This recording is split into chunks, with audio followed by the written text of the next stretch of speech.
এইবারে দুর্গাপূজার খুব সুন্দর একটি সমাজ উপযোগী প্যান্ডেল সবার সামনে তুলে ধরছি। এখানে লেখা আছে, নেতিবাচক শব্দে মন ভেঙে যায়, ডিজিটাল আঘাতের আশা হারায়। এর মানে হলো কথার প্রভাব কতটা গভীর, তাই আমাদের উচিত নেতিবাচক যে ইতিবাচক সহমর্মিতাপূর্ণ ও গঠনমূলক শব্দ যাতে কারোর মন ভেঙে যায়, বরং সেই নতুন কিছু করার উৎসাহ পায়। এখানে লেখা আছে, দান নয় দেখানোর খেলা, স্ক্রিনে আলো হৃদয়ে ফাঁকা মেলা। সত্যিকারের দান ও সহমর্মিতা কখনোই প্রদর্শনের জন্য নয়, হৃদয়ে আলো দিয়ে নিঃস্বার্থভাবে দান করলে তবেই সমাজের আসবে ইতিবাচক পরিবর্তন। এটার মধ্যে লেখা আছে, মা বাবা স্ক্রিনে ডুবে বাচ্চার মন একা ফুবে। মানে বর্তমান আধুনিকতার ছোঁয়ায় আমরা মা বাবারা প্রতিদিন স্ক্রিনে ডুবে থাকি, তাই আমাদের উচিত সন্তানদের সাথে খেলা, গল্পের মাধ্যমে তাদের সাথে সময় কাটানো।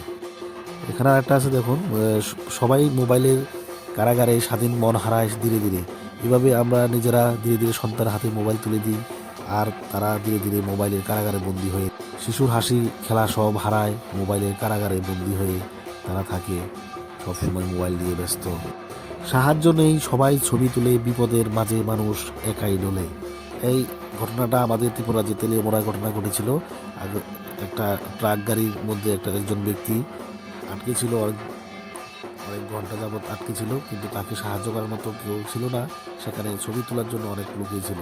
তাই এর মাধ্যমে আমরা দেখি যে বর্তমান সমাজটা শুধুমাত্র ছবি তুলেই তাদের কাজ ছেড়ে দেয়, তাদের মানুষদের যে দায়িত্ব কর্তব্যবোধ এগুলি সম্পর্কে মানুষ দিন দিন নিজেরা অজ্ঞাত হয়ে যাচ্ছে। এখানে মাদার্স ডেতে ছবি, বাকি দিন একা, মা থাকে নীরবে, কষ্টে ভরা তার চোখে থাকা। মাদার্স ডেতে আমরা সবাই মার ছবি তুলি, কিন্তু অন্যদিনে মা ছবি তো থাকবে কথা, মার খোঁজ খবরও নিই না আমরা।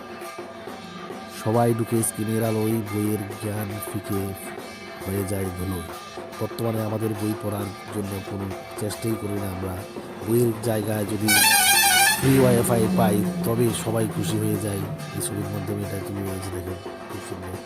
সোশ্যাল মিডিয়া সত্য চাপা যায়, মিথ্যা ছড়িয়ে যায়, ভ্রান্তি ছায়া ফেলে দাঁড়ায়।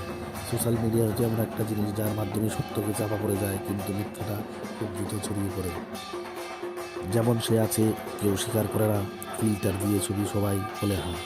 ফিল্টার দিয়ে যতই ছবিকে সাজানো হোক, আত্মবিশ্বাস আসে নিজেকে যেমন আছে তেমনভাবে মেনে নেওয়ার মধ্যে। এই পুজো প্যান্ডেলটা খুবই সুন্দর লেগেছে, তাই সবার সামনে তুলে ধরলাম। কমেন্ট করে জানাবেন এটা কোথায় হয়েছিল, এই পূজা প্যান্ডেলটা কোথায় তৈরি করা হয়েছে।